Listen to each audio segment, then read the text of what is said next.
Let us pray in the name of the Father, and of the Son, and of the Holy Spirit. Amen. O Jesus, through the Immaculate Heart of Mary, I offer you my prayers, works, joys, and sufferings on this day for all the intentions of your Sacred Heart, in union with the holy sacrifice of the Mass throughout the world, in reparation for my sins, for the intentions of all my relatives and friends, and in particular for the intentions of the Holy Father. Amen.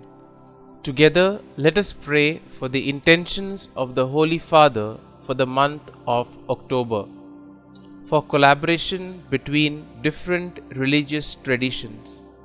We pray that believers in different religious traditions might work together to defend and promote peace, justice, and human fraternity.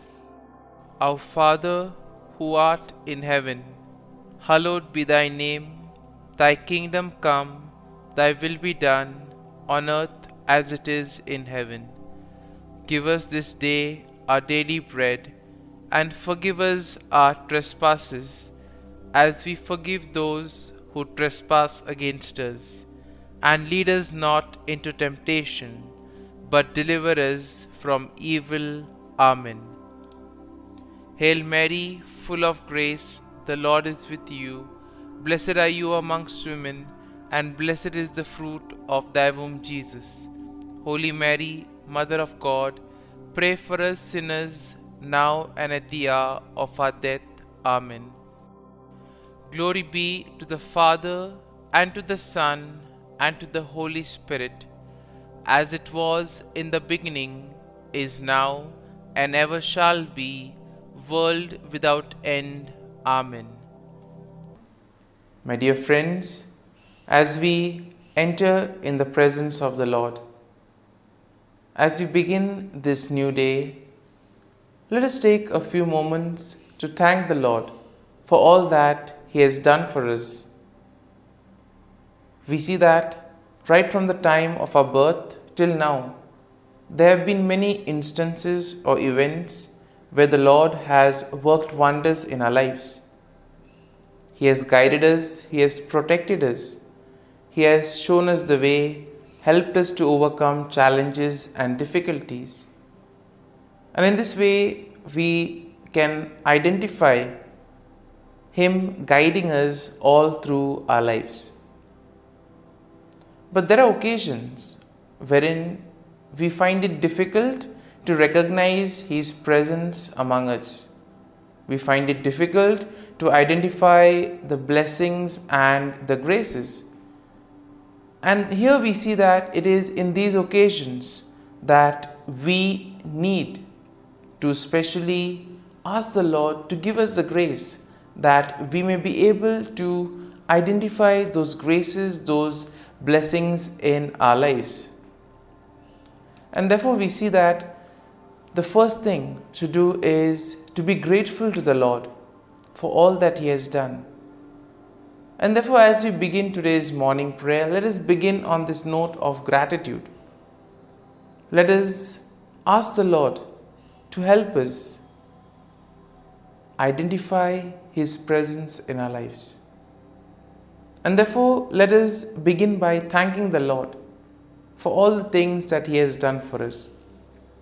Lord, we thank You for the gift of life.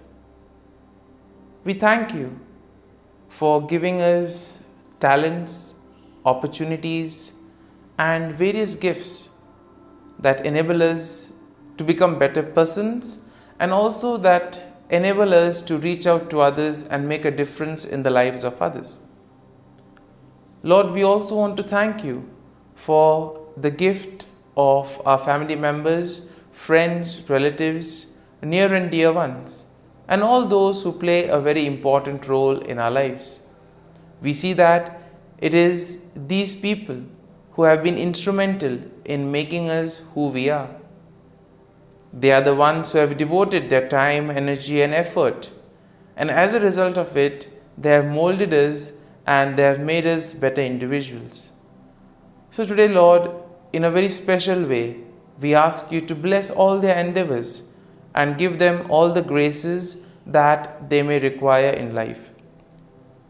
We also thank you, Lord, for giving us the gift of this day, a day that would help us in many ways to appreciate the good things that you have done for us, a day wherein we may complete some thing that was left behind, or a day that may present to us various challenges.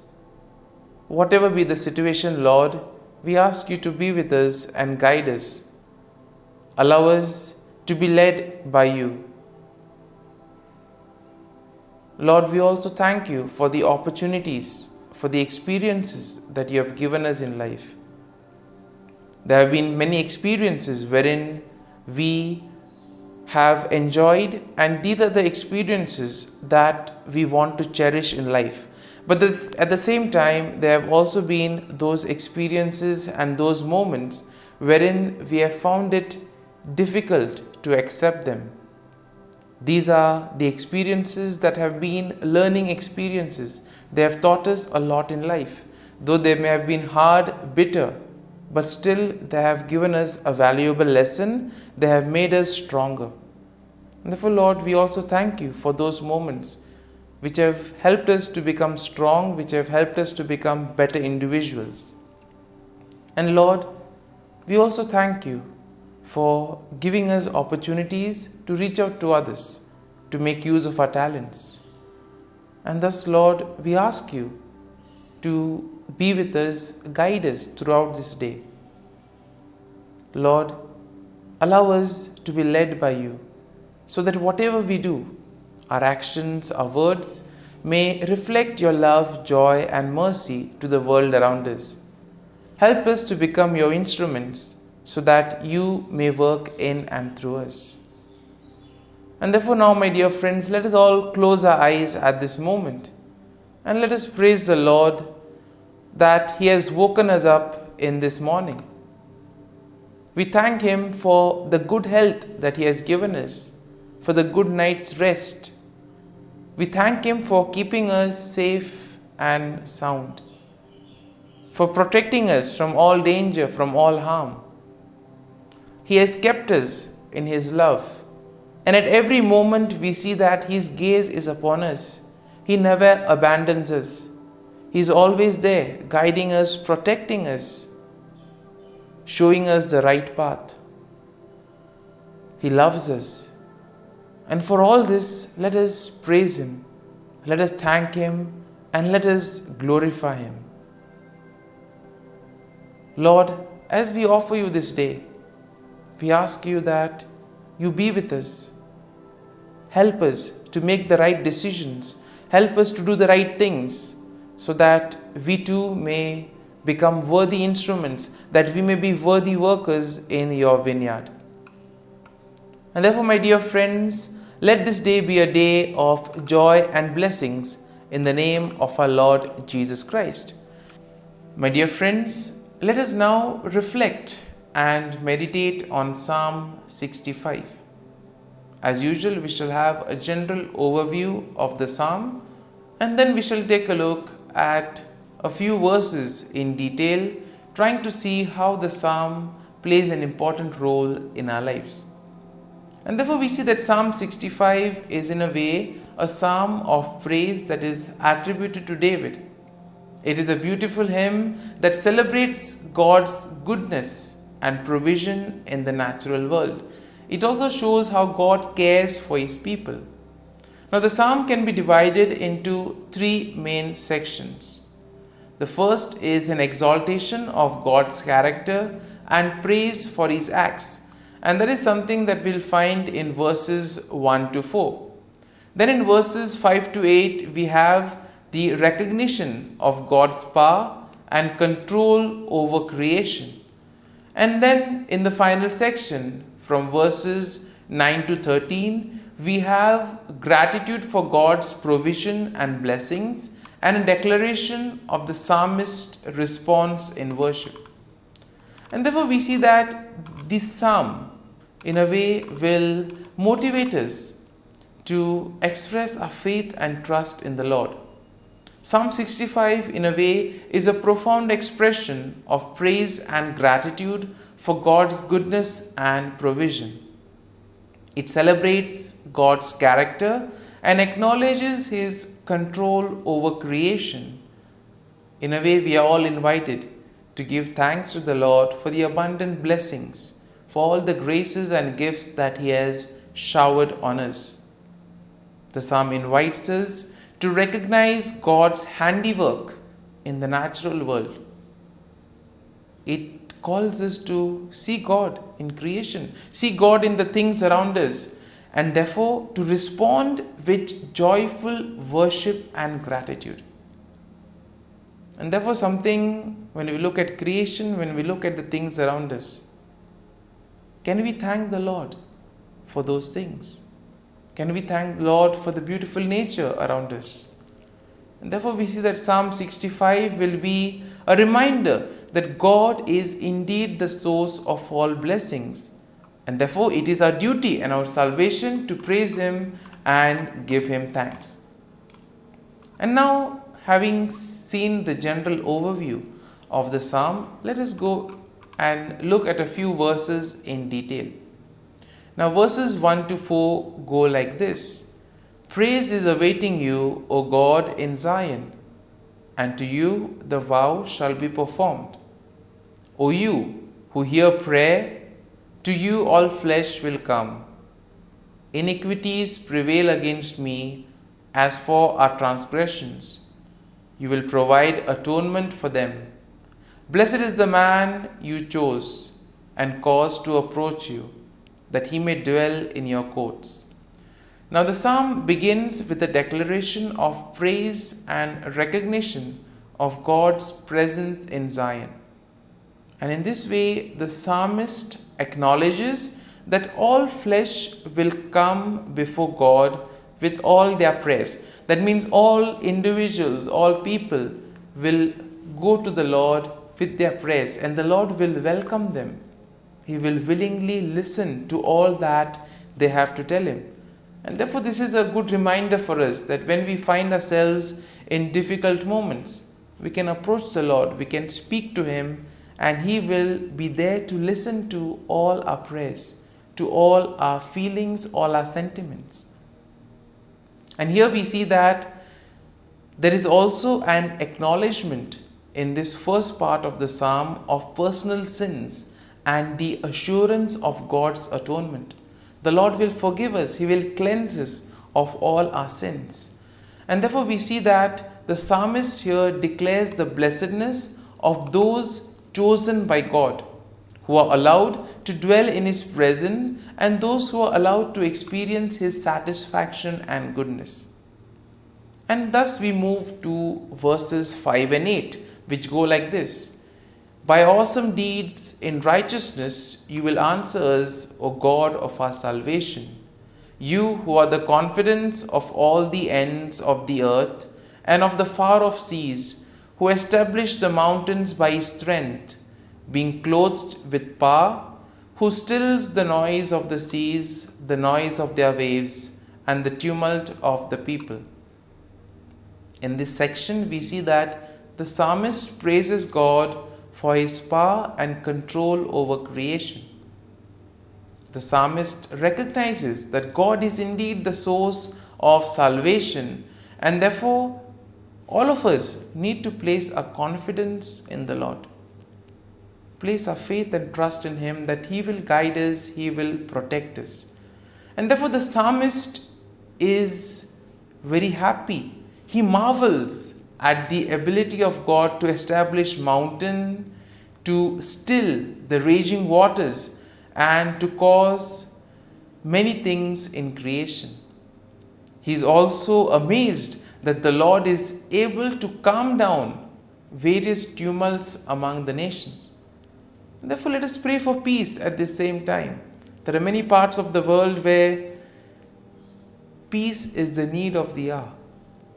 People fighting over one another, nations fighting with each other, people being affected, suffering. And therefore, let us at this moment place all these events at the feet of the Lord. Because this part of the psalm tells us that even those in the farthest corners of the earth are in awe of God's sign.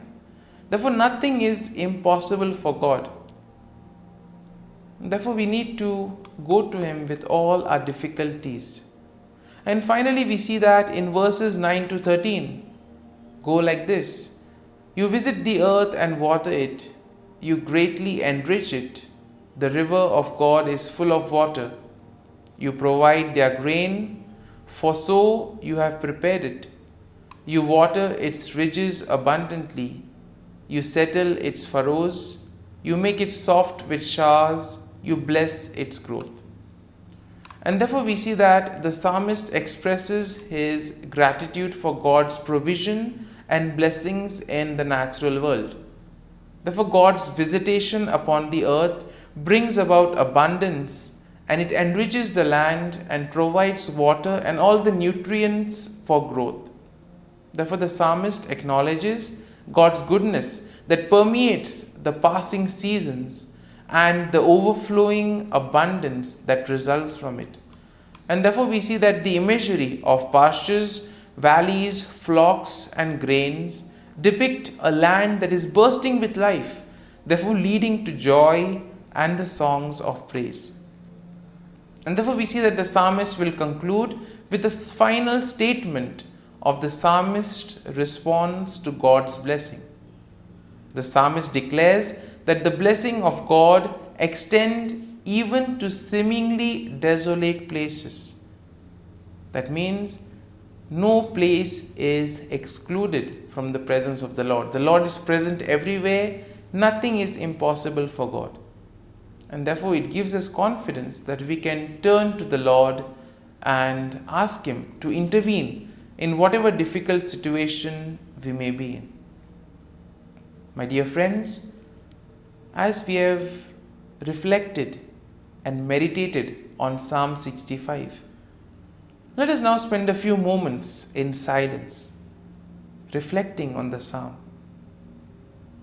There may be a few verses, a few thoughts that may have touched us. Remain with these thoughts. Allow these thoughts to take root in you, so that ultimately you will be able to make this psalm personal. The psalm will take root in you. And therefore, as we spend these moments in silence, remain with the thought, remain with the verse, so that ultimately your day may be enriched by the psalm. Whatever you do today may be in accordance to God's plan, and thus you'll be able to become a worthy follower, a worthy citizen in the kingdom of God.